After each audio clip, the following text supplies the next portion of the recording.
जय हिंद साथियों, मैं अंकित कुमार यादव आप सभी का स्वागत करता हूं सृष्टि ज्ञान केंद्र में, जहां हम पढ़ रहे हैं कक्षा 12वीं के इतिहास को और जिसमें चल रहा है अध्याय आपका 7, जिसका नाम है एक साम्राज्य की राजधानी विजयनगर। लगभग 14वीं से 16वीं शताब्दी तक यह साम्राज्य क्या है, इससे मैंने आपको रूबरू करा दिया है। किस कालखंड में ये उदय होता है और इसका कैसे पतन होता है, इससे भी आप रूबरू हो चुके हैं। आज हम इसकी सामाजिक, इसकी आर्थिक, इसकी धार्मिक और इसकी साहित्यिक प्रगति के बारे में चल रहे हैं समझने, और इसके स्थापत्य कला को जानेंगे। इसके स्थापत्य कला ने ही इसको ये सबसे बड़ी पहचान दिलाई है। हम्पी अगर सबसे प्रसिद्ध साम्राज्यों में से एक है तो उसकी आर्थिक, सामाजिक, राजनीतिक, धार्मिक चीजों के कारण तो है ही है, उसकी स्थापत्य कला ने उसको सबसे ज्यादा विश्व विख्यात किया है। भारत में विख्यात नहीं, विश्व विख्यात वर्ल्ड हेरिटेज साइट है क्या आपकी हम्पी। हम्पी आपकी वर्ल्ड हेरिटेज साइट है, एक वैश्विक धरोहर है आपकी हम्पी, कोई छोटी मोटी जगह नहीं है। तो आज हम चल रहे हैं हम्पी की पहले तो सामाजिक स्थिति को समझने। वहां जो समाज रहता था उसकी कैसी स्थिति थी, वहां का समाज कितने वर्गों में बटा हुआ था, और वहां पर धार्मिक किस प्रकार का धर्म का अनुसरण होता था, क्या हिंदू मुस्लिम थे या नहीं थे, या समाज का और कितने प्रकार में वर्गीकरण था। इन सब चीजों को हम आज चल रहे हैं जानने और समझने। तो चलिए पढ़ते हैं और समझते हैं आपके विजयनगर साम्राज्य की सामाजिक स्थिति को। साहित्य, अभिलेखों तथा विदेशी यात्रियों के वृत्तांतों में हमें विजयनगर साम्राज्य के अंतर्गत सामाजिक स्थिति का पर्याप्त ज्ञान प्राप्त होता है। साहित्य से, अभिलेखों से और विदेशी यात्रियों के द्वारा लिखे गए यात्रा वृत्तांतों से हमें उसके सामाजिक स्थितियों के बारे में बहुत अच्छे से जानकारी मिल जाती है। समाज में स्त्रियों को महत्वपूर्ण स्थान प्राप्त था। वे कुश्ती, तलवार चलाने, ज्योतिष विद्या एवं हिसाब किताब में कार्यों के अत्यंत प्रवीण थी। तो मतलब महिलाओं की स्थिति भी अच्छी थी। महिलाएं भी समाज में सामाजिक गतिविधियों में पूरा का पूरा भागीदारी करती थी। हर प्रकार के कामों में महिलाओं को सम्मिलित किया गया था। ऐसा कोई भी काम नहीं था जिसमें महिलाओं को सम्मिलित ना किया गया हो। ज्यादातर कामों में उन्हें सम्मिलित किया ही गया था।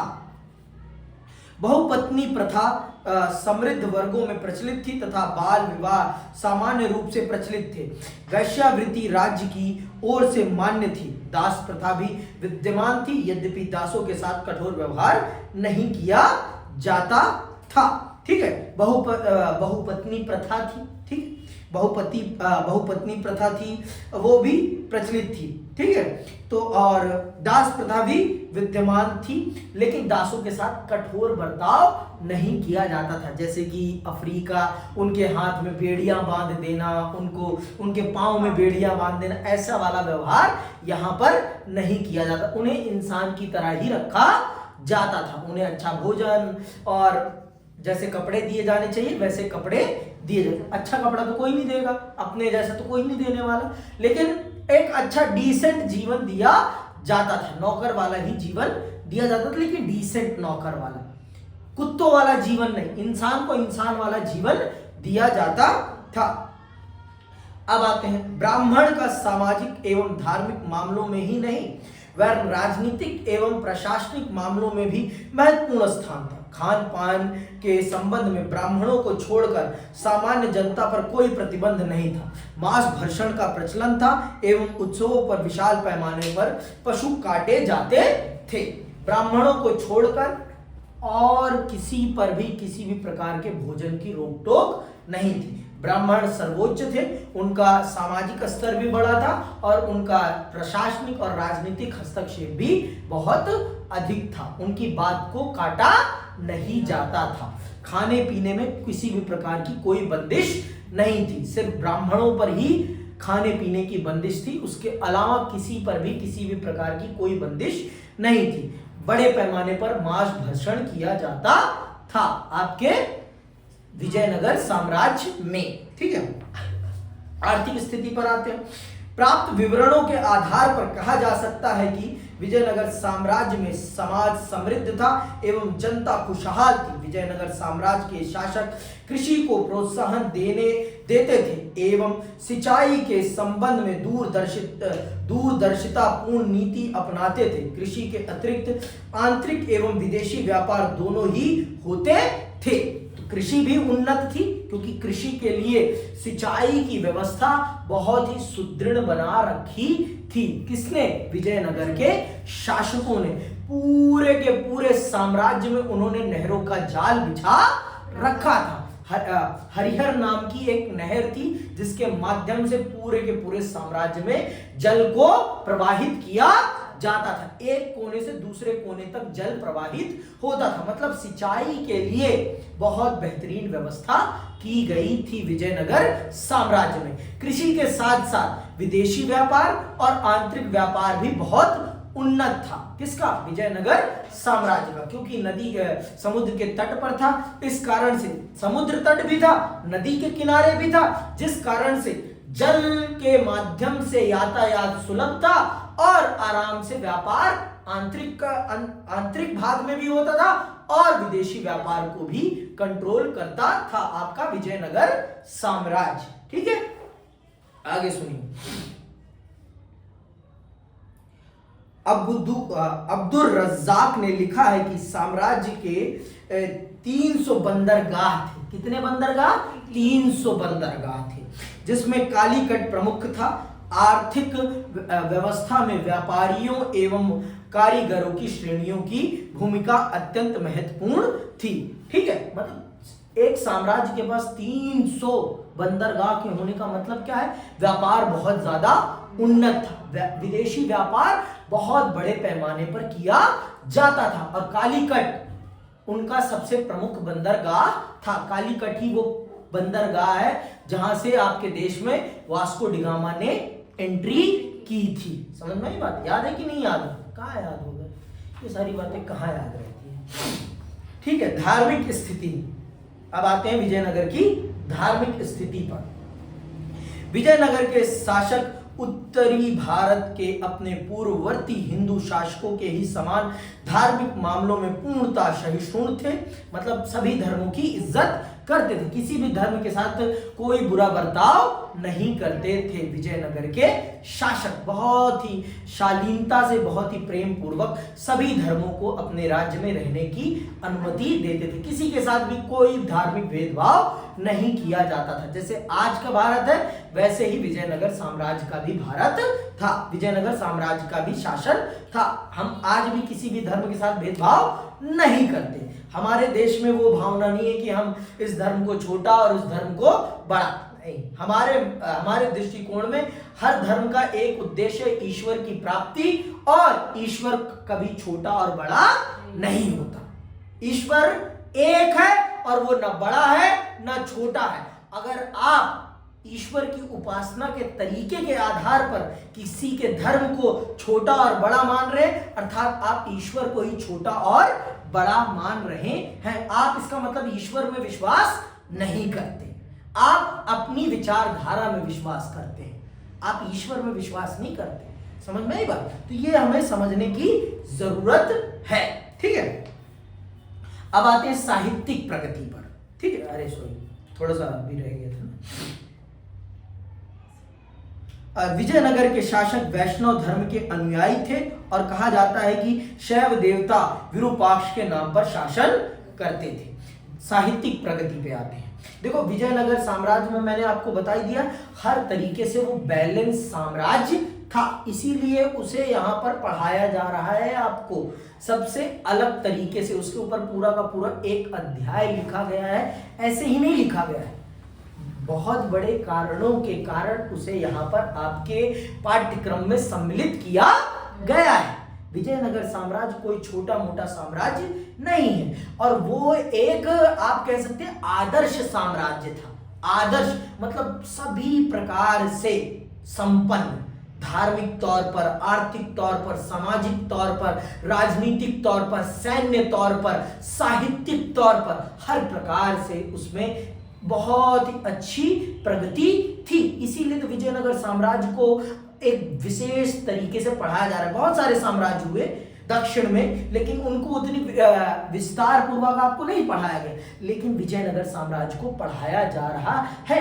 जिस कालखंड में विजयनगर साम्राज्य हुआ है, उस कालखंड की उत्तर भारत की राजनीति आपको नहीं पढ़ाई जा रही है। आप ये देखिए, उस समय भारत के उत्तरी भाग में दिल्ली सल्तनत का शासन था, दिल्ली सल्तनत रूल कर रही थी, लेकिन दिल्ली सल्तनत आपको नहीं पढ़ाई जा रही, आपको पढ़ाया जा रहा है उस समय कालखंड का विजयनगर साम्राज्य। क्यों पढ़ाया जा रहा है? क्योंकि विजयनगर साम्राज्य में वो खूबियां हैं, वो चीजें हैं जो इस देश के बच्चों को, इस देश के समाज को जानना बहुत जरूरी है, उनके अपने विकास के लिए। समझ में आई बात?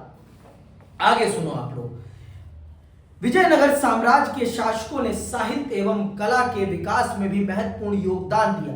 साम्राज्य की समृद्धि का प्रभाव सांस्कृतिक उपलब्धियों पर भी परिलक्षित होता है। विजयनगर शासक विभिन्न भाषाओं के संरक्षक थे तथा उनके प्रोत्साहन से बहुत सारी महत्वपूर्ण कृतियों की रचना हुई। वेदों के विख्यात टीकाकार आचार्य शरण एवं उनके भाई माधव विद्यारण्य इसी समय में हुए। कृष्णदेव राय के प्रोत्साहन के कारण साहित्यिक गतिविधियों में अभूतपूर्व वृद्धि हुई। उसने स्वयं भी तेलुगु में एक महत्वपूर्ण ग्रंथ अमुक्त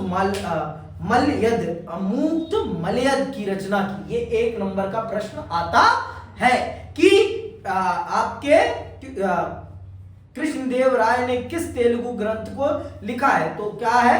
अमुक्त मलयद की रचना की। उसके दरबार में तेलुगु साहित्य के 8 प्रसिद्ध कवि थे जिन्हें अष्ट दिग्गज कहा गया है।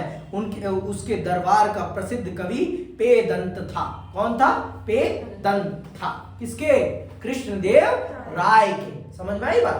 अब आते हैं विजयनगर साम्राज्य की उस ख्याति को जानने और समझने चल रहे हैं हम, जिसके लिए विजयनगर साम्राज्य विश्वविख्यात है, और वो है उसकी स्थापत्य कला।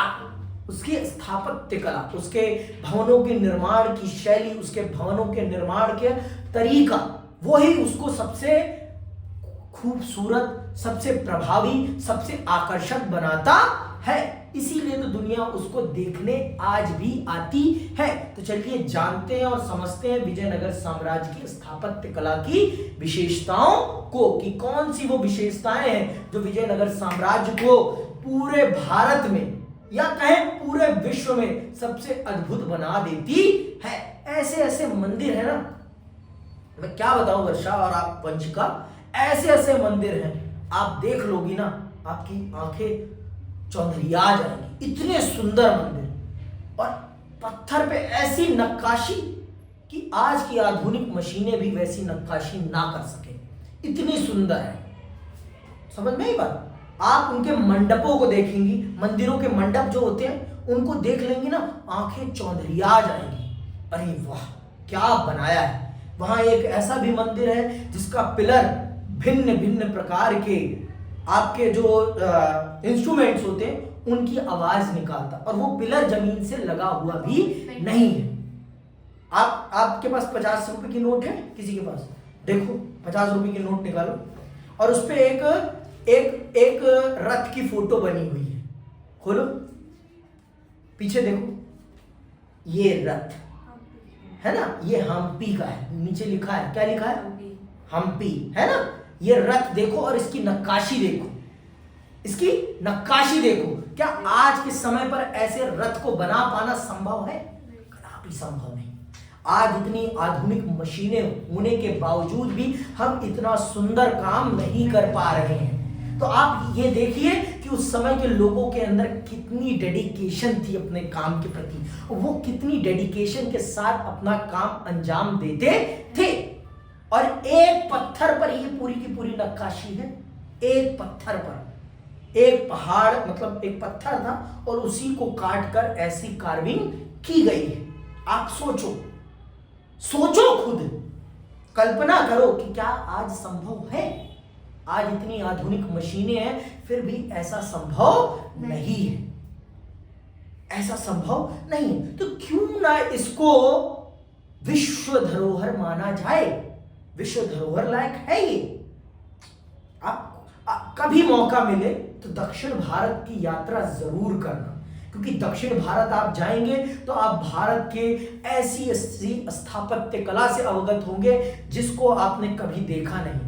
यूरोप मत जाओ, भारत ही घूम लो ना, तो आपको पता चल जाए कि भारत क्या है। भारत का बच्चा भारत में घूमकर यूरोप घूमने की कल्पना करता है, ये बड़ी दुखद बात है। एक बार पहले भारत तो देख लो। भारत देख लोगे ना तो दुनिया के दूसरे देश जाओगे तो आप कहोगे ये क्या बनाया। ऐसा नहीं कह रहा हूं मैं कि वो अच्छी चीज नहीं, वो भी अच्छी है, लेकिन अपनों को देख लोगे ना तो आपको पता चल जाएगा कि हमारे अंदर कितनी पोटेंशियल है, हम में क्या क्षमता है, हम क्या कर सकते हैं और हम किनको देख रहे हैं। अगर हम अपने इतिहास को सही ढंग से पढ़ लें, समझ लें और उससे सीख ले लेना, हम वो कर सकते हैं जो कोई नहीं कर सकता। हमारे अंदर इतनी पोटेंशियल है, लेकिन हमारे देश में शिक्षा को उतना महत्व तो नहीं दिया जाता जितना दिया जाना चाहिए। हमारे देश के मुद्दे में ना शिक्षा कभी रहती है, ना पर्यावरण कभी रहता है। अब जूझ रहे हैं, मौत आपके नाकों के माध्यम से आपके शरीर में घुस रही है, फिर भी फरवरी में जब चुनाव होगा ना तो ये मुद्दा नहीं होने वाला। मैं आज आपको दावे के साथ कह रहा हूं, भारत में ये मुद्दा नहीं होने वाला। आज भी लोग अपनी सांस के लिए तड़पते हुए दिखाई पड़ रहे हैं आपको, लेकिन गाड़ियां घरों में नहीं रुक रही, गाड़ियां घरों में नहीं रुक रही। हवाबाजी के लिए गाड़ियां चल रही हैं दबा के। कितने लोग साइकिल पे आए हैं, कोई नहीं आया साइकिल पे। अपनी सहूलियत कोई नहीं छोड़ेगा और फिर हर आरोप सरकार पर मर दोगे, ये भी सही नहीं है ना। सरकार भी तो आप में ही से कोई जाकर बना है ना, आप ही लोग तो है ना। ताली कभी एक हाथ से तो बजती नहीं है, ताली बजाने के लिए दोनों हाथों का प्रयोग होता है ना। तो समझिए इस चीज को।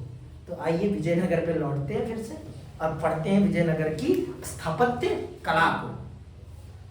विजयनगर अपने समय का एक प्रसिद्ध शहर था, जो अधिकांश राजधानियों की तरह विशिष्ट भौतिक रूपरेखा तथा स्थापत्य शैली से अभिलक्षित था। यह शहर एक विशाल शहर था। इसकी विशालता एवं विविधता का वर्णन करते हुए डोमिंगो पेज नामक पुर्तगाली यात्री ने लिखा है, इस शहर का परिमाप मैं यह नहीं लिख रहा हूं, क्योंकि यह एक स्थान से पूरी तरह नहीं देखा जा सकता, पर मैं पहाड़ पर चढ़ा जहां से मैं इसका एक बड़ा भाग देख पाया। मैं इसे पूरी तरह से नहीं देख पाया, क्योंकि यह कई पर्वत श्रृंखलाओं के बीच स्थित है। वहां से जो मैंने देखा वह मुझे रोम जितना विशाल प्रतीत हुआ और देखने में अत्यंत सुंदर। इसमें पेड़ों के कई उपवन हैं, आवासों के बगीचों में तथा पानी की कई नालियां जो इसमें आती हैं तथा कई स्थान पर झीलें हैं तथा राजा के महल के समीप ही खजूर के पेड़ों का बगीचा तथा अन्य फल प्रदान करने वाले वृक्ष हैं। ये एक पुर्तगाली यात्री लिख रहा है किसके बारे में? विजयनगर साम्राज्य के बारे में। वो साफ और स्पष्ट शब्दों में कह रहा है कि ये इतना बड़ा शहर है कि इसे एक जगह से देखना संभव नहीं है। ये रोम के समान विशाल है। अपने शहर को तो कोई छोटा नहीं कहेगा ना, रोम से बड़ा भी होगा तब भी वो रोम के समान ही कहेगा। तो आप सोचिए एक विदेशी यात्री ये लिख रहा है और विजयनगर साम्राज्य की प्राकृतिक, भौगोलिक सभी सुंदरताओं को उसने अपने शब्दों में बयां किया है। इतने सुंदर शहर, इतना सुंदर कि कोई कहने की बात नहीं। कभी मौका मिले तो एक बार जरूर चले जाना। राम राय ने अगर गलती नहीं की होती तो मैं नहीं समझता विजयनगर साम्राज्य का वो हश्र होता जो उस युद्ध में हुआ। वो हश्र नहीं होता, उसकी स्थापत्य कला बची रह जाती, तोड़ा नहीं जाता उसको। हम यहां पर विजयनगर के स्थापत्य कला का विभिन्न क्षेत्रों में परीक्षण करेंगे, मतलब अलग अलग तरीकों से समझेंगे विजयनगर के बारे में। सबसे पहले पढ़ते हैं किले, बंदियां तथा सड़कें। मैंने आपको पहले ही बता दिया है, विजयनगर साम्राज्य एक ऐसा साम्राज्य था जिसने अपनी सुरक्षा को सुनिश्चित करने के लिए अपने साम्राज्य को 4 दीवारियों में सुरक्षित कर रखा था। उसने सिर्फ अपने महलों को, अपने शहरों को सुरक्षित नहीं किया था, उसने अपने खेतों को भी सुरक्षित किया था। उसने एक महंगी सुरक्षा प्रणाली प्रयोग की थी, लेकिन उसके बहुत ही ज्यादा लाभ थे। क्या लाभ थे ये जानना नहीं, सुनना। विजयनगर शहर को विशाल किलेबंदी की दीवारों से घेरा गया था। 15वीं शताब्दी में फारस का राजदूत अब्दुल रज्जाक विजयनगर आया था, जो इस किलेबंदी से अत्यधिक प्रभावित हुआ। उसने दुर्गों की 7 पंक्तियों का उल्लेख किया है। 7 पंक्तियां थी, मतलब 7 प्रकार की किलेबंदियां थी। कहां पर? विजयनगर में। विजयनगर साम्राज्य में 7 प्रकार की किलेबंदियां थी। उसने दुर्गों की 7 पंक्तियों का उल्लेख किया है, जिसने शहर के साथ साथ आसपास के कृषि क्षेत्र तथा जंगलों को भी घेरा गया था। सबसे बाहरी दीवार शहर के चारों ओर बनी पहाड़ियों को आपस में जोड़ती थी। जोड़ने के लिए गारे अथवा ऐसी किसी सामग्री का प्रयोग नहीं किया गया था। पत्थर के टुकड़े होने के कारण वे अपने स्थान पर टिके रहते थे। दीवारों का भीतरी भाग मिट्टी और मलबे के मिश्रण से बना हुआ था। वर्गाकार एवं आयताकार बुर्ज बाहर की ओर निकले हुए थे। मतलब पहली जो किलेबंदी थी वो प्रकृति के द्वारा की गई थी। पहाड़ियों के बीच में बसा था, तो बस पहाड़ों को सही ढंग से असेंबल कर दिया गया था और फिर वो अपने आप एक किलेबंदी बन गई थी। दूसरी किलेबंदी गारे और मलबे से की गई थी। मतलब इन्होंने 7 किलेबंदियां की थी। और सबसे बड़ी विशेषता ये थी कि इन्होंने अपनी कृषि भूमि, अपने उद्यानों को भी सुरक्षित किया था। पूछो ऐसा क्यों किया होगा? क्या? अपने बचाव के लिए। अच्छा एक बात बताओ, युद्ध होता है तो सबसे पहले आप किसी को कमजोर करने के लिए क्या करोगे? कभी सोचा?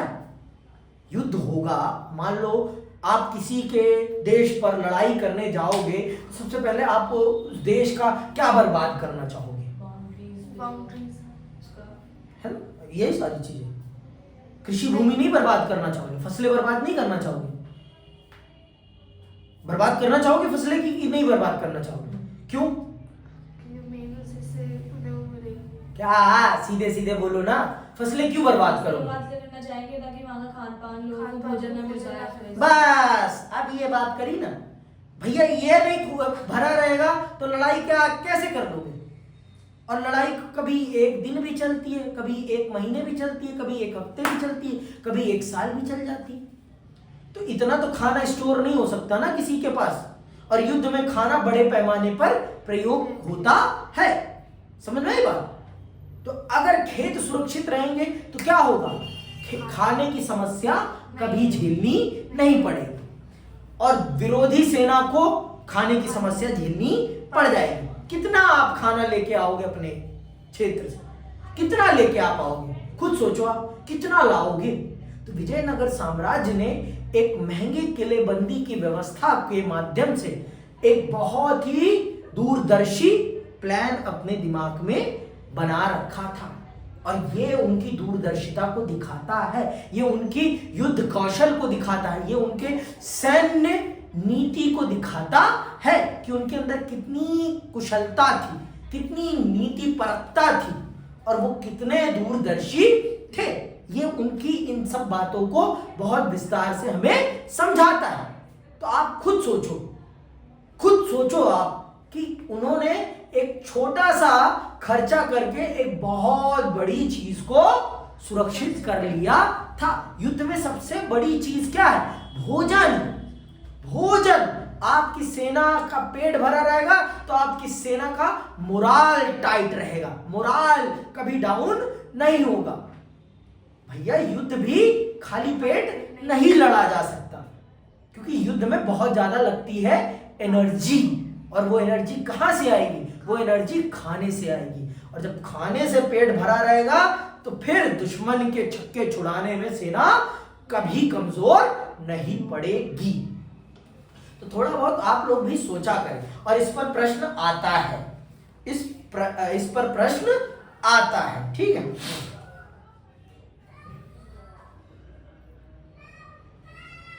पत्थर के टुकड़े होने के कारण वे अपने, ये तो हो गया ना, वर्गाकार एवं आयताकार बुर्ज बाहर की ओर निकले हुए थे। ये भी इस किलेबंदी की अब्दुल रज्जाक तथा कृष्णदेव राय के समय में भारत आए पुर्तगाली यात्री डोमिंगो पेस दोनों ने ही अत्यधिक प्रशंसा की है। इस किलेबंदी की सर्वाधिक महत्वपूर्ण बात यह थी कि इससे खेतों को भी घेरा गया था। अब्दुल रज्जाक ने लिखा है, पहली, दूसरी और तीसरी दीवारों के बीच जुते हुए खेत, बगीचे तथा आवास है।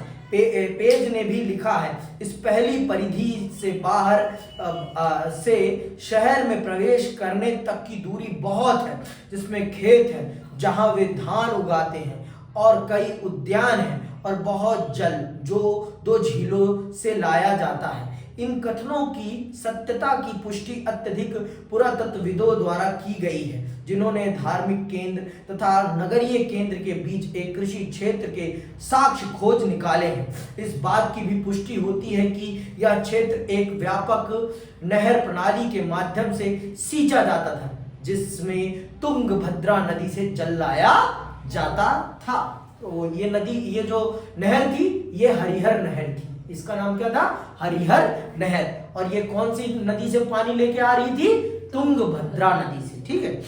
यहां पर एक प्रश्न विचारणीय है, और वह यह कि किलेबंदी तो सामान्य सैनिक दृष्टिकोण से की जाती है, तो फिर विजयनगर शासकों ने कृषि क्षेत्रों को किलेबंद भूभाग में क्यों सम्मिलित किया? ये प्रश्न उठता है।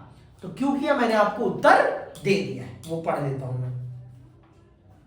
इसका उत्तर देते हुए कुछ आधुनिक इतिहासकारों ने लिखा है कि मध्यकाल में घेराबंदियां कई महीने, या घेराबंदियां मतलब युद्ध की स्थिति में जब दुश्मन आता था तो वो लंबे लंबे टाइम के लिए आपके पूरे शहर को घेर लेता था, आपके पूरे के पूरे महल को बड़े लंबे समय के लिए घेर लेता था। महीने या कई वर्षों तक चल जाती थी। इसलिए शासक सामान्यतः किलेबंद क्षेत्रों के भीतर ही विशाल अन्नागार का निर्माण करवाते थे, जिससे यदि घेराबंदी लंबी चले तो उन्हें तो खाद्यान्नों का अभाव ना हो तथा दूसरी ओर विरोधी को खाद्य सामग्री से वंचित कर समर्पण के लिए बाध्य किया जा सके।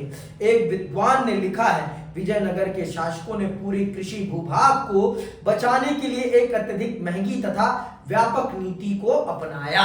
मतलब बहुत ही उत्तम नीति का इन्होंने प्रयोग किया। सिर्फ छोटा सा अन्नागार नहीं, अन्न का उत्पादन करने वाली भूमि को ही सुरक्षित कर लिया।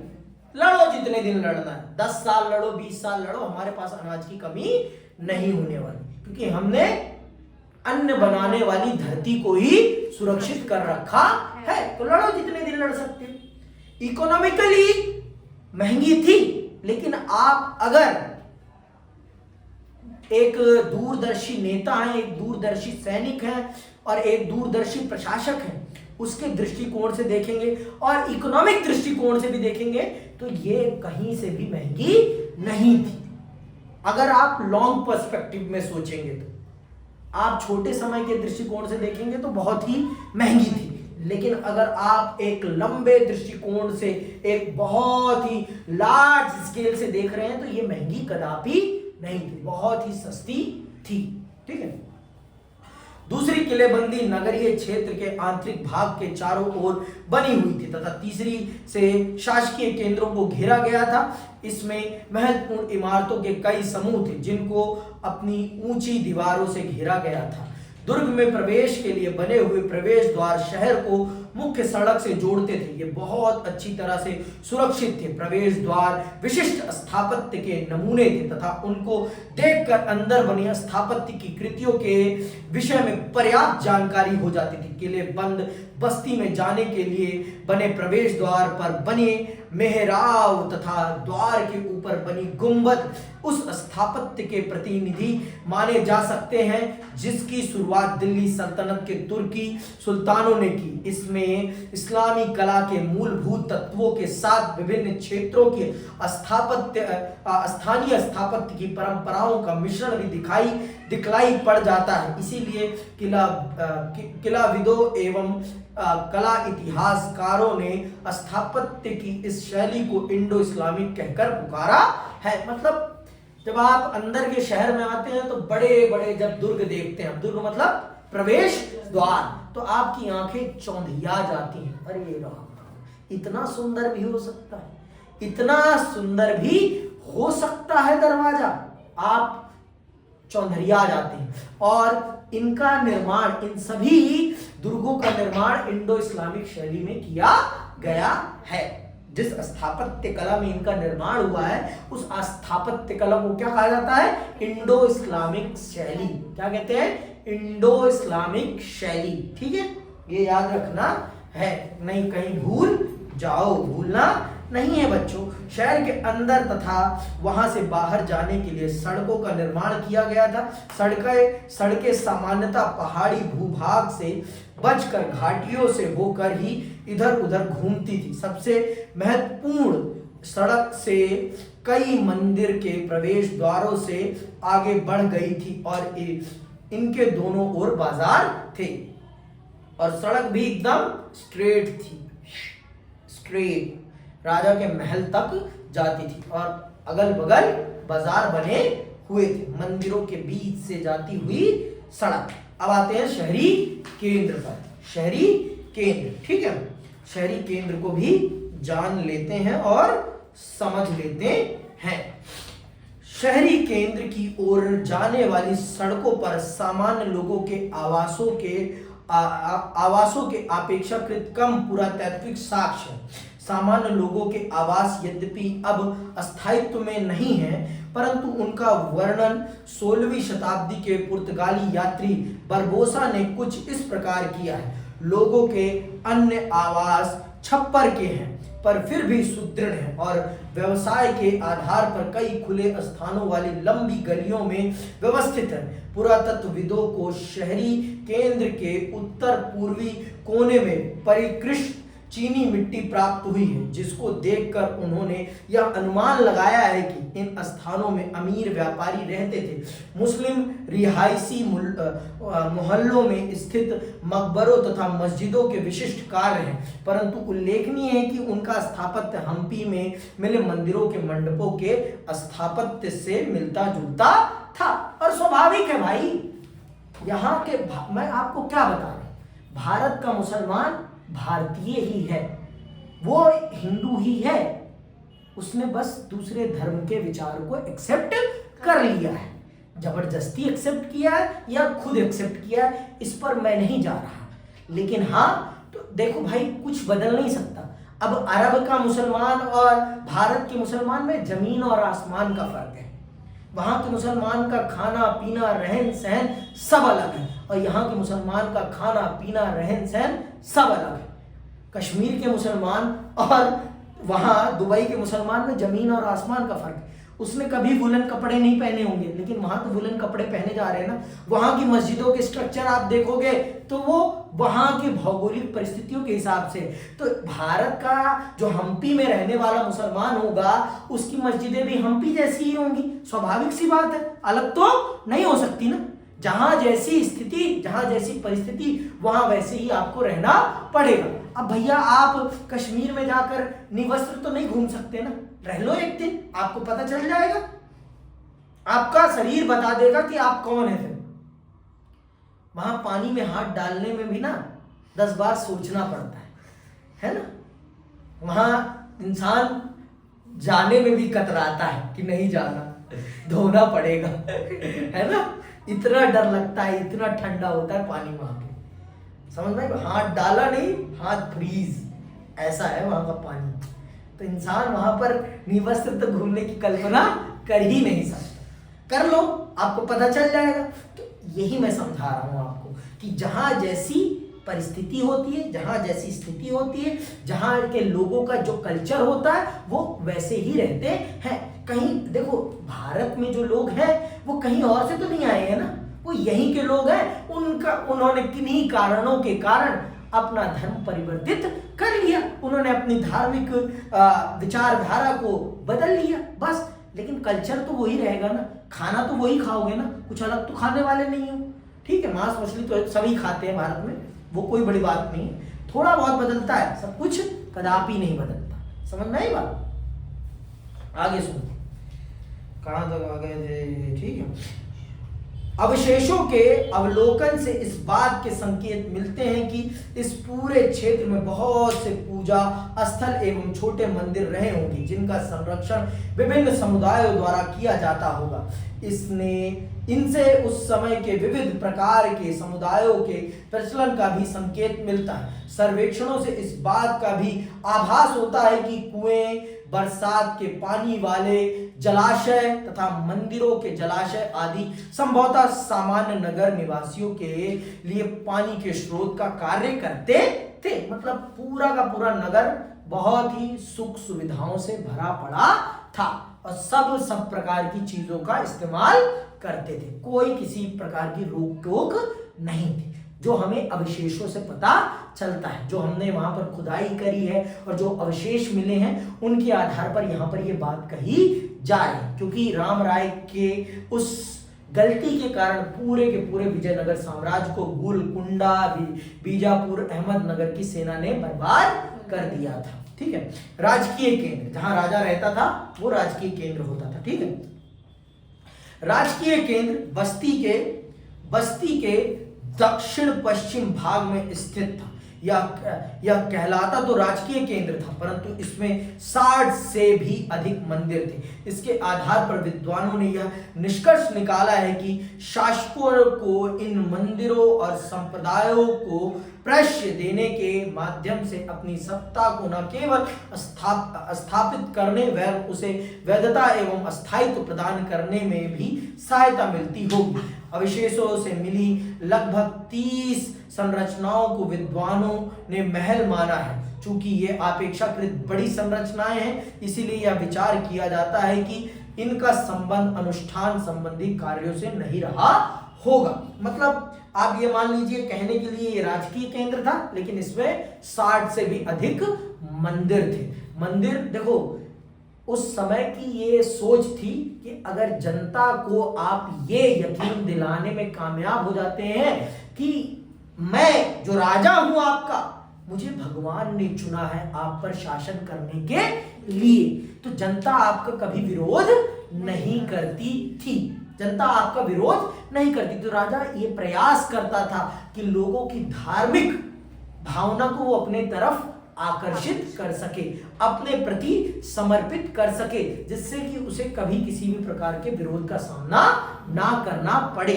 लेकिन ये जान लो भाई, कुछ लोग तो चतुर होते ही हैं, ऐसे तो है नहीं कि सब मूर्ख हैं, सबके सर पे पत्थर तो नहीं है ना, सब भावनात्मक रूप से नहीं सोचते, बहुत लोग प्रैक्टिकली भी सोचते हैं और प्रैक्टिकली होना भी चाहिए, कभी भी भावनात्मक नहीं होना चाहिए। हर मामले में जहां भावना का संबंध है वहां भावनात्मक होइए आप, जहां भावना का संबंध नहीं है वहां भावनात्मक मत होइए, वहां प्रैक्टिकली होइए। पॉलिटिकल मैटर्स में तो भावनात्मक मत ही होइए।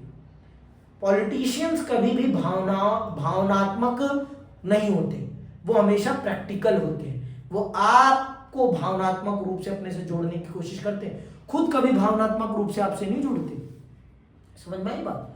तो राजनेता, आज के पॉलिटिशियंस, उस समय के राजा महाराजा, वो हमेशा उसी दृष्टिकोण से सोचेंगे, वो कभी अलग दृष्टिकोण से नहीं सोचते। समझ में आई बात? तो आप ये जान लीजिए कि विजयनगर साम्राज्य में किसी भी प्रकार से विजयनगर साम्राज्य किसी भी सुविधा से अभागा या अछूता नहीं था। हर प्रकार की सुविधा, हर प्रकार की सुख सुविधाओं से संपन्न था आपका विजयनगर साम्राज्य।